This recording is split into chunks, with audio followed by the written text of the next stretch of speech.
god. We want to destroy the Conservative government. We want to bring down the patriarchy. So the first rule of Feminist Fight Club is talk about Feminist Fight Club. I mean, isn't it awful how all these bigots stereotype feminists as being fat, angry, ugly misfits? God only knows where they get that idea from. Before the fight, I always think about how angry I am. I think about the man that catcalled me on the street. I'm sure you get catcalled all the time, love. My name is Phoebe Patey-Ferguson, and I founded Femferal. We fight each other as a mode of resistance to try and channel our energies and our rage. So you've got a triple-barreled name and you go to a prestigious London university. Yeah, you don't sound very oppressed to me. You sound like another privileged, entitled, inherited wealth snowflake. Let me do a little mansplaining about real feminism. Real feminism is risking arrest and torture for removing your hijab in public. Real feminism is marching in the streets against a theocratic tyranny. Real feminism is strapping on a machine gun to kick some ISIS ass. You rolling around in a basement in your sweaty underpants while screaming incoherently, that's not real feminism. When you feel like empowered by the numbers, actually, like, yeah, it feels like you could go out and smash some shit or something. Now, like, forgive me for being, like, frank, but, like, the only thing you should be smashing is the Weight Watchers weekly meal plan. I have experienced, like, moments of a lot of, like, suppression and repression. Or not moments, but, like, a lifetime of that, actually. That they have been oppressed and are very oppressed. Really? A lifetime of oppression? You?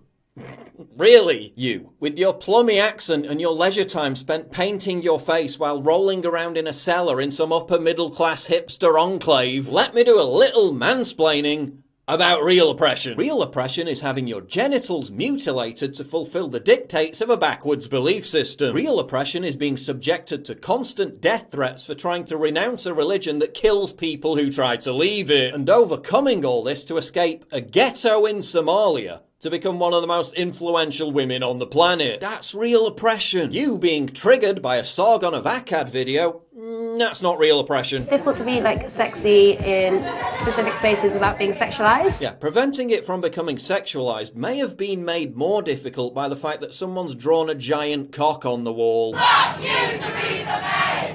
Fuck you, Theresa May! Now, I'm no fan of Theresa May, but if she wants to get re-elected, this shit should be going in her campaign ad. Fuck you, Theresa May! So you want to fight the patriarchy by removing Britain's first female Prime Minister in 2 decades and replacing her with a man from a party that in its entire history of existence has never had a female leader. A party that organises political meetings where women are segregated to appease an actual patriarchal belief system. That's how you're going to bring down the patriarchy. Somewhere in there we hear a muddled argument about drawing attention to domestic violence, even though every study shows that lesbians are statistically far more likely to be violent than heterosexual couples. Not that I'm saying any of them are lesbians.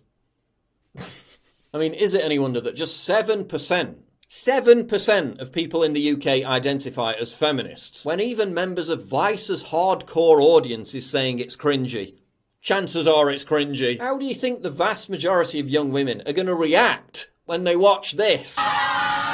If you really want to bring down the patriarchy, why aren't you encouraging women to get STEM degrees? If you really want to end the oppression of women, why don't you draw attention to countries in the world where women are actually being oppressed? Theresa May and the Tories aren't stoning women to death for violating Sharia law. Theresa May and the Tories aren't passing laws that legalise marital rape. Theresa May and the Tories aren't instructing police to round up women if their headscarf slips. She broke Islamic dress code. We live in a world where grid girls are being eliminated, and this is what the media chooses to promote instead. This is why aliens won't talk to us. Listen, I know this is probably the greatest amount of calories you've burned since you had that mental breakdown 2 years ago over that Milo speech. Feminism is cancer. Thank you very much. And for that you should be applauded. But seriously, put your clothes back on, wash the clown makeup off, and sign up for a gym membership. You're not going to overthrow the government, you're only going to embarrass yourselves. What the hell is that?